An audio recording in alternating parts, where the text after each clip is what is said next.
Hi everybody. Today you can see we have a mini Monstera that I found. I was at one of the big box stores and happened to, browse the plant aisle and had to pick up this guy and bring him home. He did come in their nice looking self-watering pots.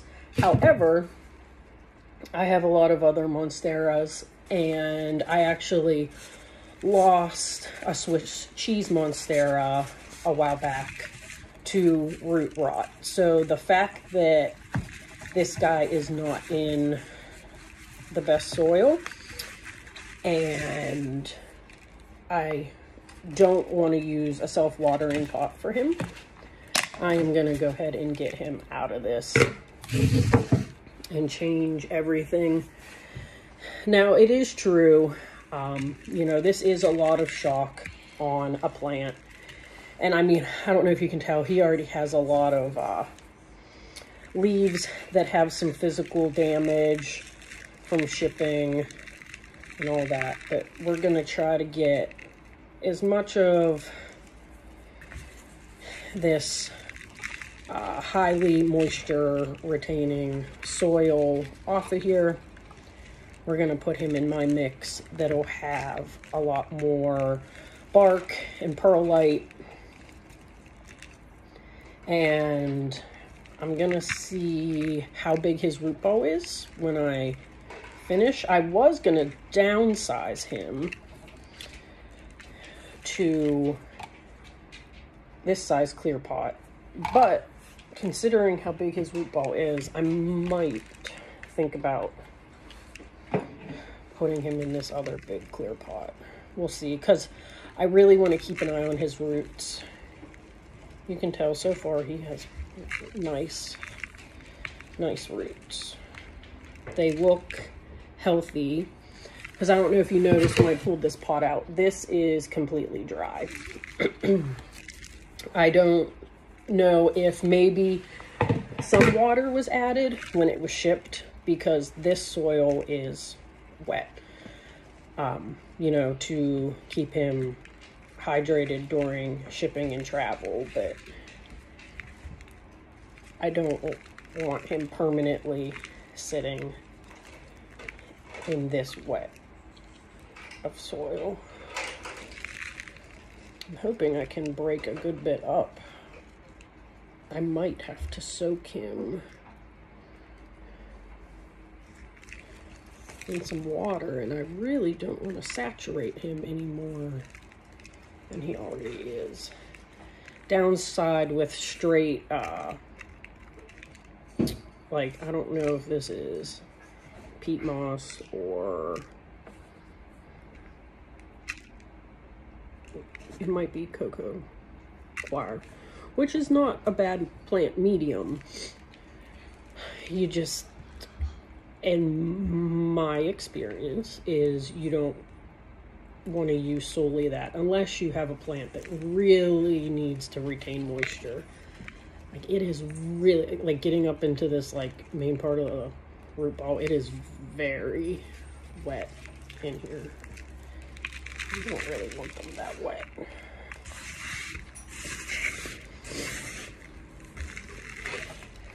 So I'm gonna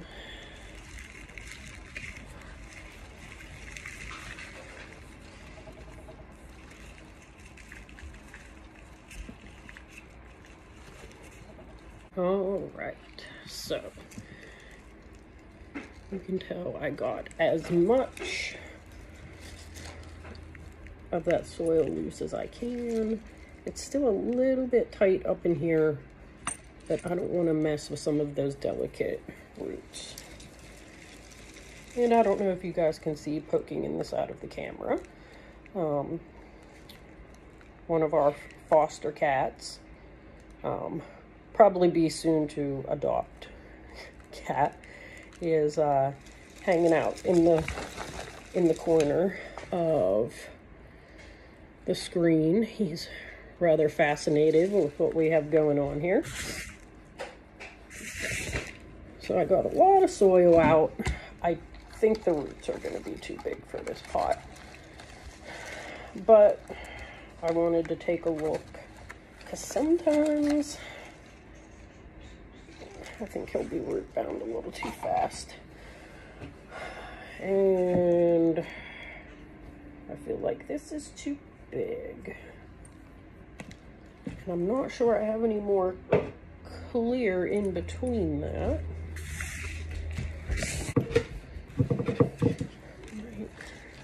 I think I might put him back in the pot he came in, because you guys can see, you can see some of the drainage holes in there, but if I pick this up and show you, you can tell you get a much better, you don't want too much, sorry guys, you don't want too much soil. You don't want too much soil because you'll retain too much moisture. And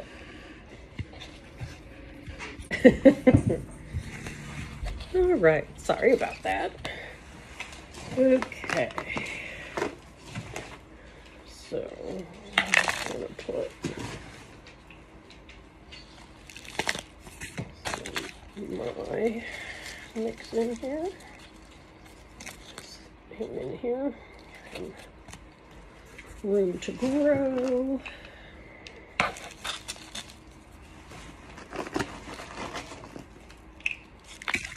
And as I always tell you guys, I always pre-mix soil for my plants. This is my standard mix of some succulent soil, good bit of perlite, orchard bark. I've been throwing leca balls in lately, just because they help balance moisture levels. We've got charcoal in there, worm castings, some frugal stratum.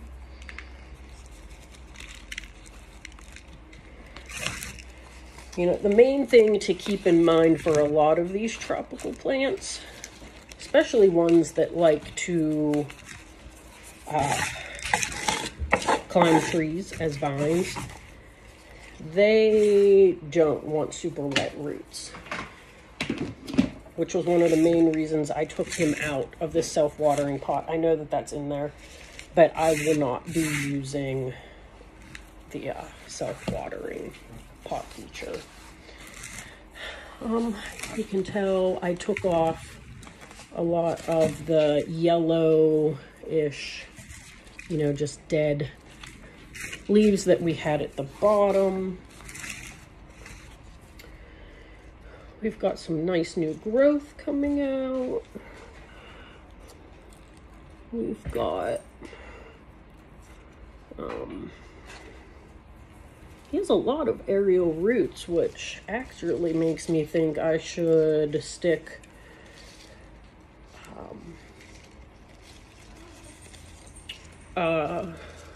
pole in here for him before I finish. All right, so this is one of my choir poles. Usually I start with that in.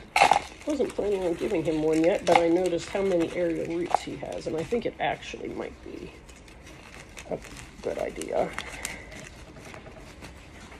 to give him one.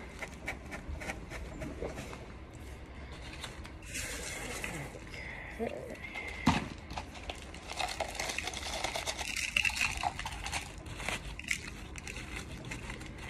I like to put the soil pretty tight around the pole to try to help keep it in place.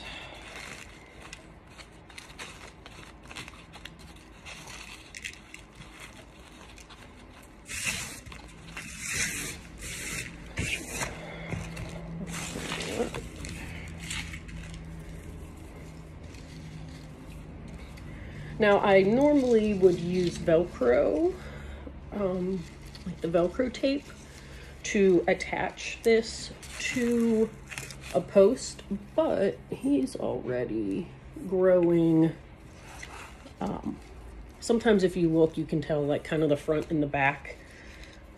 Like I kind of just adjusted his leaves a little bit, and he's already leaning around the post. When this guy gets a little taller, I might, you know, attach him, but this one's leaning on it nicely.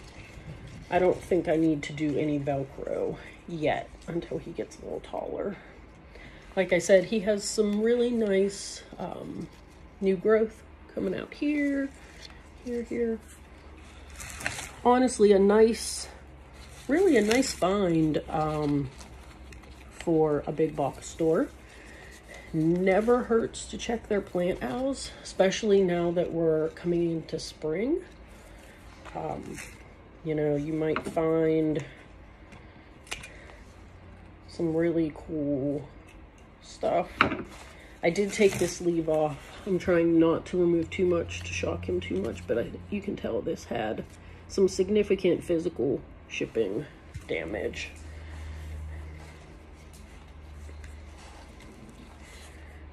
But you never want to remove too many leaves at one time. Most of those little baby ones that came off were already yellowing, probably because it was sitting in too much moisture and it needed to go. I see a little bit of, pretty sure, show you guys, I'm pretty sure this is shipping damage. It's like, see how these leaves, some of these leaves are folded under, stuff like that. I might, just on the safe side, wash his leaves down, since he is a new plant that came into the house, not one of my existing plants.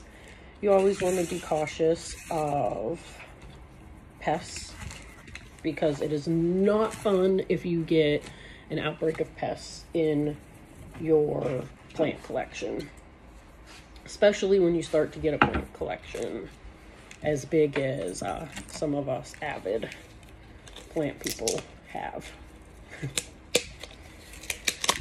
But if you guys have any questions about a mini Monstera, like I said, they're pretty cool. They like to grow. Eventually, he will end up in probably a much larger pot with a much bigger trellis